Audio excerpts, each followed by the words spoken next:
جب باپ کو صرف پیسہ بنانے کی فکر ہو اور ماؤں کو بناؤ سنگھار سے فرصت نہ ہو تو پھر بچوں کی تربیت موبائل فون، انٹرنیٹ، ٹیلی ویژن، ٹیب اور لیپ ٹاپ جیسی چیزیں کرتی ہیں۔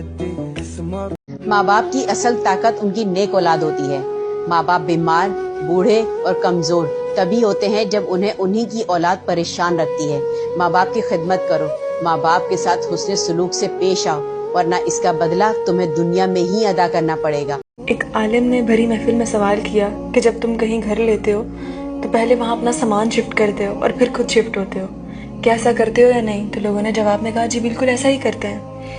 شفٹنگ سے پہلے ہم اپنا سامان شفٹ کرتے ہیں پھر خود جاتے ہیں، تاکہ جب ہم وہاں جائیں تو ہم اطمینان اور پرسکون رہیں۔ یہی مثال ہماری ہے، ہمیں اس گھر سے اس گھر میں شفٹ کرنا ہے، تو ہمیں یہاں سے وہاں اپنا سامان بھیجنا ہے تاکہ وہاں جا کے ہم پرسکون زندگی گزار سکیں، اور اس زندگی سے اس زندگی کا سامان ہمارا نام اعمال ہے، جو ہمیں ابھی سے تیار کر کے وہاں بھیجنا شروع کر دینا چاہیے، تاکہ جب ہم وہاں جائیں تو ہمیں پرسکون زندگی ملے۔ میں تو نہیں مان سکتی کہ آپ مشکل میں اپنے رب سے مانگیں، اس کے سامنے آنسو بہائیں، اس سے فریاد کریں اور وہ آپ کی نہ سنے، آپ کو تنہا چھوڑ دے۔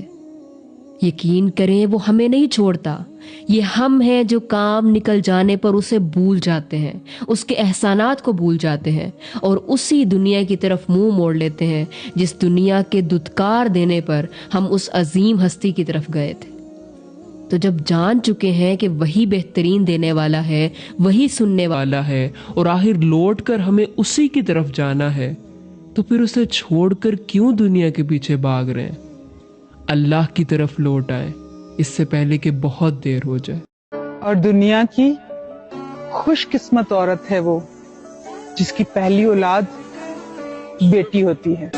چھن چھن کرتی ننھی پری جو ماں باپ کی اصل طاقت ان کی نیک اولاد ہوتی ہے۔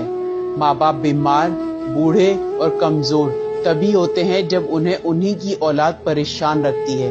ماں باپ کی خدمت کرو، ماں باپ کے ساتھ حسن سلوک سے پیش آؤ، ورنہ اس کا بدلہ تمہیں دنیا میں ہی ادا کرنا پڑے گا۔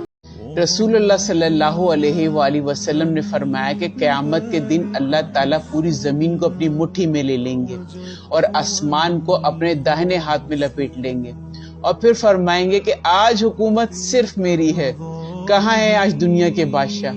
حقیقت بات ہے، یہ جو تم دنیا میں بادشاہ بنے ہوئے گھومتے ہو نا، اس دن تمہاری حکومت نہیں چلے گی، اس دن تمہاری ساری حکومتیں ڈھیر ہو جائیں گی، جس دن اس رب کی حکومت چلے گی۔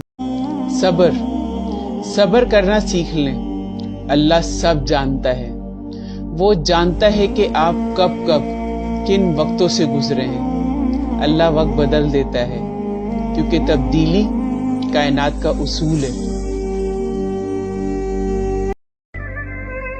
میری نظر میں اس رشتے کی کوئی اہمیت نہیں ہے جس میں عورت کو عزت نہ دی جائے۔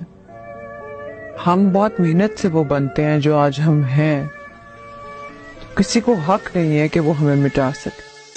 اللہ کی سزا ہے یا اللہ کی آزمائش ہے، خواہ وہ ایک ہی چیز سے جان سکتے ہیں۔ برا وقت آپ کو اگر اللہ کی طرف لے گیا ہے تو وہ آپ کی آزمائش ہے، کیونکہ اللہ آپ سے پیار کرتا تھا، اللہ نے آپ کو تھوڑی سی تکلیف دی، تھوڑی سی چیزوں میں چینجز لائے اور اللہ نے آپ کو اپنے سے قریب کر لیا۔ اللہ کی سزا یہ ہے کہ اگر آپ کے ساتھ برا وقت آیا ہے اور آپ نے یہ کہنا شروع کر دیا ہے کہ اللہ میں ہی کیوں، میرے ساتھ ہی کیوں، کوسنا شروع کر دیا ناعوذ باللہ اگر اللہ کو، اور اللہ سے سوال شروع کر دیے، تو بس وہ اللہ کی سزا ہے۔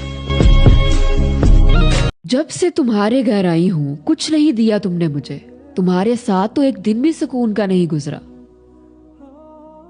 رسول اللہ صلی اللہ علیہ وآلہ وسلم نے فرمایا مجھے دوزخ دکھلائی گئی تو اس میں زیادہ تر عورتیں تھیں جو کفر کرتی ہیں۔ کہا گیا یا رسول اللہ کیا وہ اللہ کے ساتھ کفر کرتی ہیں؟ آپ صلی اللہ علیہ وآلہ وسلم نے فرمایا کہ خامد کی ناشکری کرتی ہیں اور احسان کی ناشکری کرتی ہیں۔ اگر تم عمر بھر ان میں سے کسی کے ساتھ احسان کرتے رہو، پھر تمہاری طرف سے کبھی کوئی ان کے خیال میں ناگواری کی بات ہو جائے تو فوراً کہہ اٹھیں گی کہ میں نے تو کبھی تجھ سے کوئی بلائی دیکھی ہی نہیں۔